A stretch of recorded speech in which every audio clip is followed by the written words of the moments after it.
Okay, back to the core section.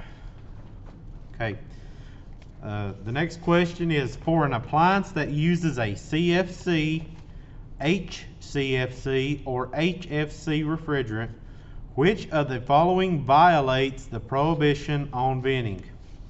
Okay, venting is the intentional release of refrigerant. So that's just taking your gauge manifold set, opening up the valves and letting the refrigerant go. Accidental release associated with a timely repair of an appliance. Okay, if there's an accident, that's not intentionally venting. Okay, that's just an honest mistake. Okay, so that is not a violation. Okay, accidents happen to everybody. We're all human. The next answer would be, or the next choice would be, refrigerants emitted when cutting a line without properly evacuating the appliance. Okay, that would be the answer for this question. Okay, that's number 12. And the answer is refrigerants emitted when cutting a line without properly evacuating the appliance. So if you go to a unit and you know that it has refrigerant in it and you intentionally cut that line and let the refrigerant go, that is a violation of the Clean Air Act. Okay, number 13. Which of the following refrigerant releases is considered a violation of the prohibition on venting? Okay, and that's kind of going back to number 12. That was a violation 2. This is another one. The release of a mixture of nitrogen and refrigerant that resulted from adding nitrogen to a fully charged appliance to leak check the appliance. So in this answer, it says that you release a mixture of nitrogen that you added to a fully charged system. So let's say that we had a system that had 10 pounds of refrigerant in it. If we add nitrogen to that 10 pounds of refrigerant to leak check it, and we let it go, we're letting go 10 pounds of refrigerant. Okay, so we kind of need to watch how these answers are worded. Okay, so number 13, I'm going to repeat what it said. It says, which of the following refrigerant releases is considered a violation of the prohibition on venting? And that is the release of a mixture of nitrogen and refrigerant that is resulted from adding nitrogen to a fully charged appliance to leak check that appliance. So you cannot just put nitrogen on top of a fully charged system and then let it go. Okay, number 14. What is the Montreal Protocol? The Montreal Protocol is an international treaty that addresses ozone depleting substances and their alternatives. Okay, so that's the treaty made among a bunch of different nations to regulate the refrigerants that we use and try to get it to where it's not harming the environment. Okay, number 15. Recovery equipment that relies on the compressor of the appliance and or the pressure of the refrigerant in the appliance would be considered. Okay. The answer to this question is system dependent. Okay. So if it relies on the compressor or the pressure of the system, that means it is dependent on the compressor and the pressure and of the refrigerant in that system. So if it relies on the compressor or the pressure, it's system dependent. Okay, number 16. What can ester-based oils be mixed with? Okay, ester-based oils are, it's an oil that is used a lot with HFC refrigerants, which is hydrofluorocarbons, and HFO refrigerants, which is hydrofluoroolefins. And it's best practice not to mix any oils together. So the answer to number 16 is the ester-based oils cannot be mixed with any other oils. All right, number 17. Which of the following is not a a refrigerant as it is used in Section 608 of the Clean Air Act. Okay, so the question we had earlier about mixing nitrogen in with a fully charged system, we know that is not allowed, but what is allowed is for us to add nitrogen to a system and put a trace amount of refrigerant in to leak check with. We have electronic leak detectors that will pull in the small amount of refrigerant that is mixed in with that nitrogen, and it will have an audible alarm. Okay, it'll give us a noise saying that it has picked up on that leak. So on number 17, it says, which of the following is not a refrigerant as it is used in the Section 608 of the Clean Air Act? And the answer to that is a leak trace gas. The leak trace gas is just a few ounces of the refrigerant that system uses and nitrogen, okay? Just a few ounces. It is not a complete charge. It's not a fully charged amount of refrigerant. It's just a trace amount.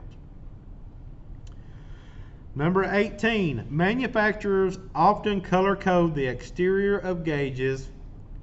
What color is the low pressure gauge on a typical manifold set?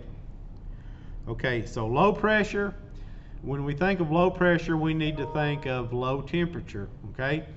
And the most common color to me, thinking of something cold, would be blue, okay? So low pressure side of the gauges is blue, okay?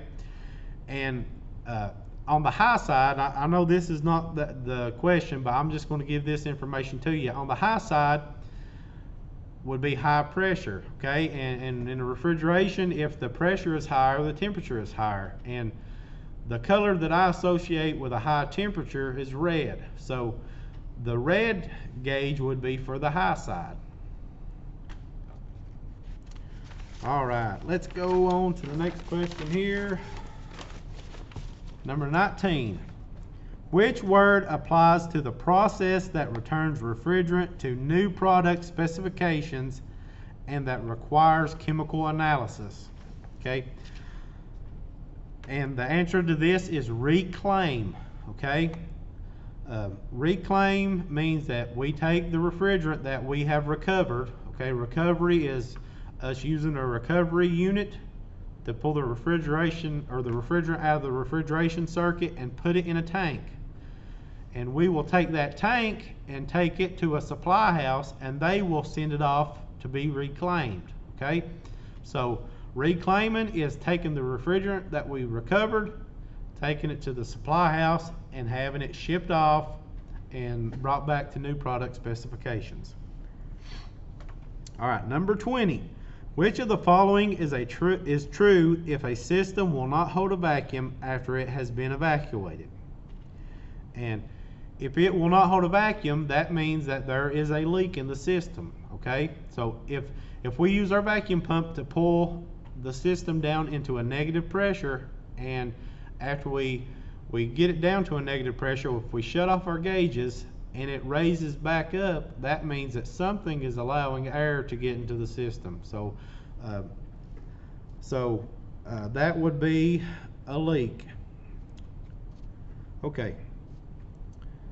Number 21. Why should long hoses between the unit and the recovery machine be avoided?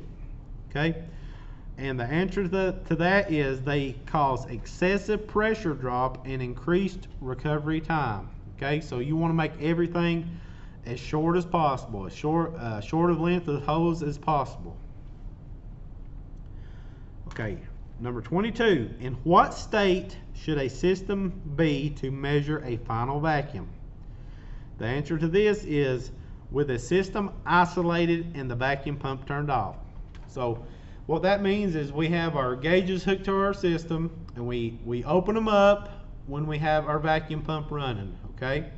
So to isolate the vacuum pump and the system from each other, we turn our gauges off and we turn our vacuum pump off, okay?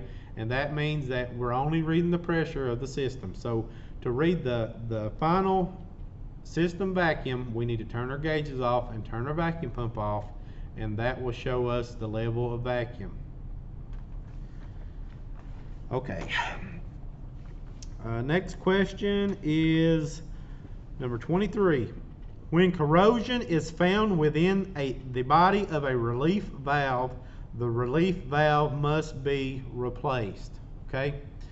So if there is any type of corrosion in the valve that can make it not work properly, you can't just clean it out, okay? Because you can't get it clean enough to where that you know that if something happened, that it would be able to relieve the pressure. And so if there's any corrosion, we got to change it out. Number 24. A refillable refrigerant cylinder must not be filled above what percent of its capacity by weight, okay? And that capacity is, or percentage of capacity is 80%. So we can only fill it up to 80% of its total capacity, and that's just for safety reasons. Number 25. Portable refillable tanks or containers used to ship CFCs or HCFC refrigerants obtained with recovery equipment must meet what standards? Okay, so when you read this question, it says portable refillable tanks or containers used to ship these types of refrigerants. So if we think of shipping something, if we send off a letter through the mail, it's going to go on the highway, right? That'll be the first thing that happens, is that the mailman or the UPS, FedEx guy will come by and he'll pick it up, okay? So if it's going to be on the highway, then it needs to be, it needs to meet the standards of the DOT, the Department of Transportation. All right, so that is the end of the core practice test. So just go through. I want you to just go over each of these answers and try to just memorize what we went over. That way you can pass the core section.